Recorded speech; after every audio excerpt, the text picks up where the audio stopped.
स्वागत है आपका एरा वर्ल्ड में। हम आशा करते हैं कि आप वीडियो लगातार देख रहे होंगे और अपने उत्तर लेखन शैली को मजबूत कर रहे होंगे।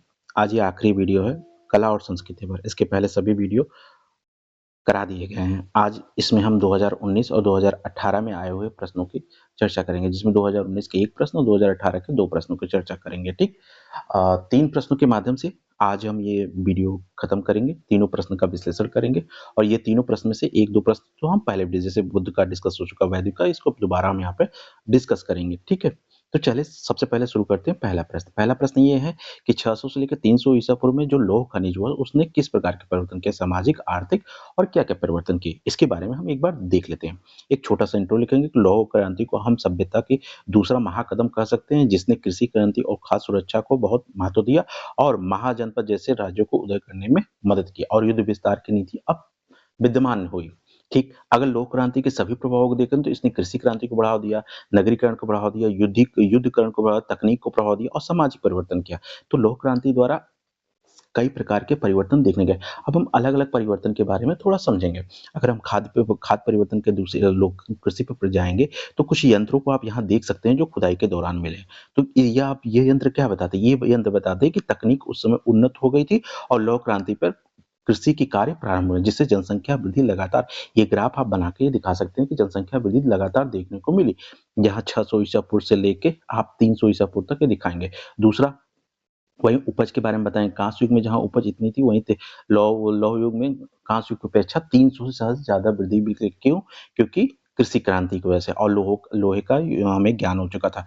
अब हम आते हैं दूसरी क्रांति के बाद, दूसरे के पास, ठीक है? जिसे हम नगरीकरण से आते हैं। अगर आप नगरीकरण के बारे में मऊ जनपद को देखेंगे तो एक नगरीकरण से सभ्यता से जोड़ सकते हैं, क्योंकि जहाँ गाँव अब जनपद में बदल चुके थे, जहाँ आप लौह औजार देखेंगे, जहाँ वनों की कटाई भी प्रारंभ होने लगे, लोग युद्ध विस्तार नीति करने लगे, लोगों ने अपने अधिशेष रखना, मतलब भविष्य के लिए खाना, भविष्य के लिए हर चीज़ सुनिश्चित रखना, नगर बनने लगे थे, शिल्प और संघ, एक-दो व्यापारियों का संघ बनने लगा था और मुद्रा का चलन हो गया था। इस प्रकार से दूसरी नगरीकरण, मतलब लोहे की क्रांति ने दूसरे नगरीकरण को बढ़ावा देने का मार्ग प्रशस्त किया। ठीक? अब हम चलते हैं तीसरे। इसमें आप देखेंगे कि युद्ध और राज्य की नीति। भाई, जब आपको ज्ञान हो गया, लोहे की तलवारें मिल गई, देख रहे हैं तलवारों को खौदन पे मिली, एक लौह औजार मिले हैं, किले की दीवारों के लिए, ये सब क्या दिखाते हैं? इस सब हमें दिखाते हैं कि उस समय व्यापार के साथ-साथ युद्ध और विस्तार की नीति भी जन्मे। जहाँ कांस्य युग में रथ के योद्धा कुलीन होते करते थे 5,000 सैनिक, वहीं लौह युग में जो है मगध साम्राज्य, एक बड़ा साम्राज्य, जहाँ 80,000 पैदल सैनिक चलते थे। ठीक? तो ये दिखाता है। अब बढ़ते हैं अगले।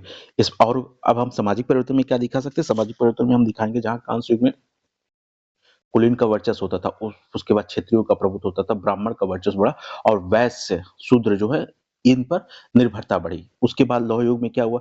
लौह युग ने सबको परिवर्तन कर दिया। यहाँ बौद्ध और जैन का धर्म हुआ, वैश्य और शूद्र का सशक्तिकरण हुआ, ठीक है?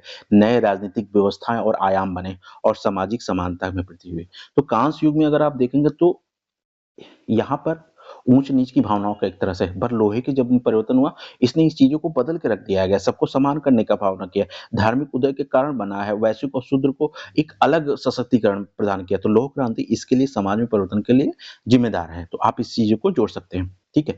अब बढ़ते हैं हम अगले की तरफ, जिसे हम निष्कर्ष से जोड़ेंगे।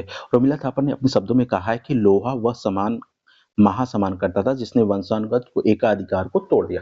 मतलब कहने का मतलब, जो आप ये क्रम देख रहे हैं, ये क्रम जो आप पहले ये क्रम जो देख रहे हैं, लोहे की क्रांति ने इस सामाजिक परिवर्तन के ढांचे पर प्रभाव किया और ये परिवर्तन करके सफल बना दिया।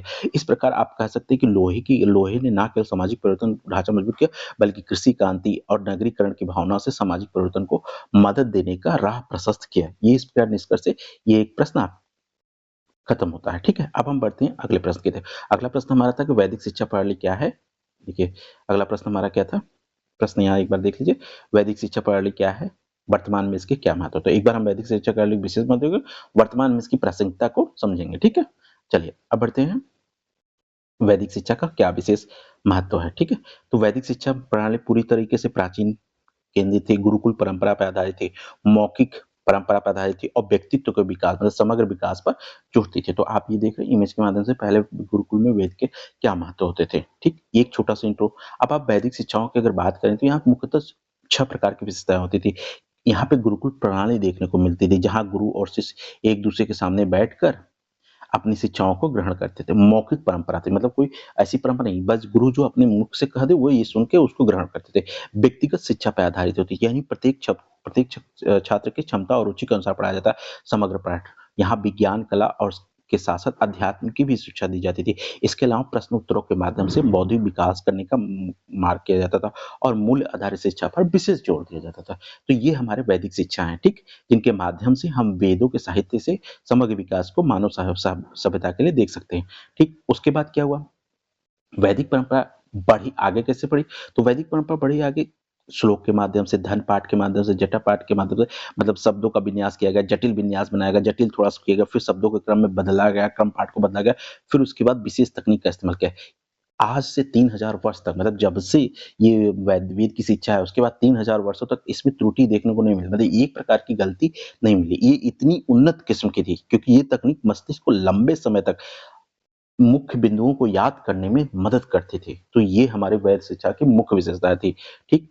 अब हम देखेंगे वर्तमान में इसकी प्रसिद्धता अनुभव शिक्षा के लिए, क्योंकि वैदिक काल से जो हमें मिला है वो अनुभव मिला है। जैसे हम आज देख सकते हैं कि जो एनईटी, नेशनल 2020 और आईआईटी, आईआईएम में इसका उपयोग किया जाता है। ये व्यक्तिगत शिक्षा, वैदिक काल ने क्या किया, व्यक्तिगत शिक्षा को ज़्यादा से ज़्यादा बढ़ाया है और इसने चरित्र निर्माण में मदद की है कि किसी व्यक्ति का चरित्र उसके नैतिक नियमों के आधार पर निर्धारित किया जाता है। तो इसलिए वैदिक शिक्षा में नैतिकता को पाठ पढ़ाया गया जो चरित्र निर्माण में मदद की। वहीं इसने आज के उपयोग में अगर देखा जाए तो इसने सोशल इमोशनल लर्निंग को सिखाया। इसने एआई आधारित लर्निंग जो है, वैद के आधार पर जो हम पहले व्यक्तिगत शिक्षा लेते थे वो एआई आधारित लर्निंग ने स्थान ले लिया। इस प्रकार हम कह सकते हैं कि वैदिक शिक्षा ने मूल सिद्धांतों को आज भी आधुनिक शिक्षा के लिए प्रेरणा का स्रोत बनाया है, ठीक?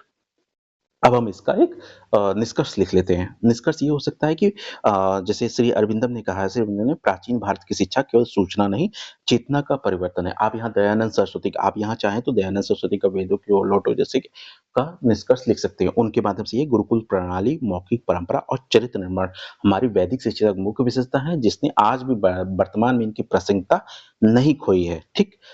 ये निष्कर्ष लिखने के बाद अब हम एक और प्रश्न की तरफ बढ़ते हैं जो 2018 का अंतिम प्रश्न है।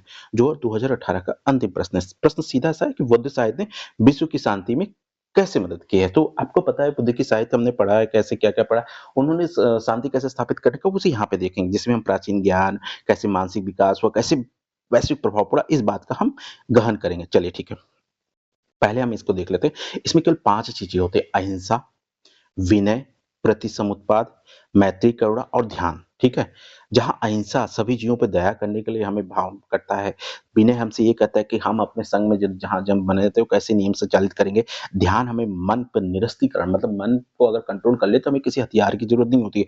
मैत्री कर ले, हम करुणा से सभी के प्रति हमें प्रेम करने चाहिए और परस्पर निर्भरता, एक-दूसरे पर निर्भरता रहनी चाहिए। ये बौद्ध धर्म के 5 साहित्य हैं जो आज कैसे शांति स्थापित करेंगे विश्व में, ये हमें देखने की ज़रूरत है। एक रिसर्च के अनुसार मन को निरस्तीकरण मतलब ऐसा मन बना लेना जिससे द्वेष ना हो, जिससे युद्ध जैसी नीतियाँ हमारे दिमाग में ना आए, ठीक है?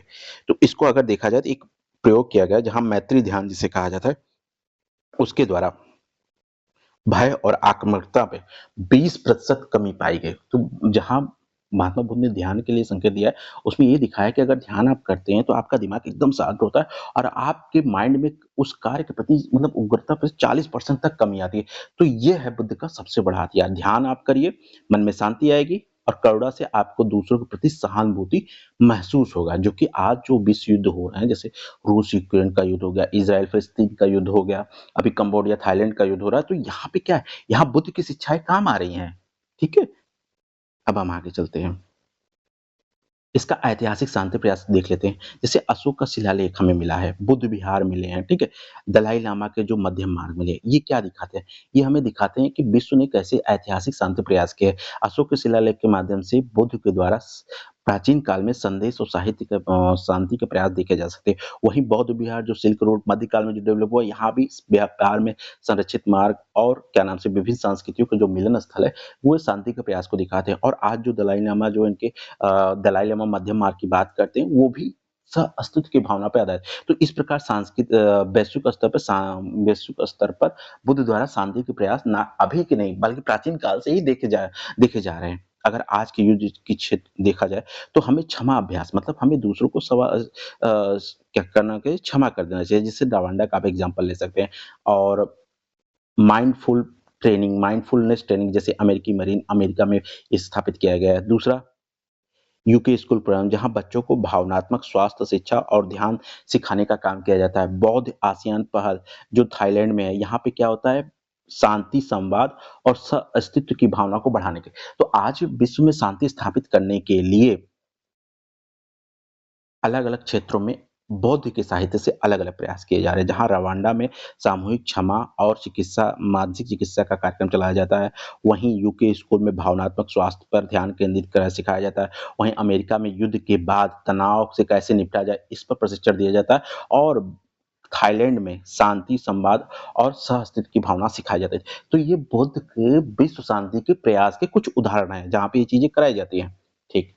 अब ये प्रश्न खत्म होता है, ये आज अंतिम प्रश्न है, इसका एक निष्कर्ष लिखेंगे। बौद्ध साहित्य ने सिद्ध किया है बाहरी शांति के लिए सबसे पहले भीतरी शांति की आवश्यकता है। जो उन्होंने नियम, ध्यान, शिक्षा, सह-अस्तित्व की भावना, ध्यान, करुणा और शांति, ये 3 टॉपिक को, ये 3 विशेष वितरित बातों को लिखकर आप अपने उत्तर लेखन को समाप्त कर सकते हैं।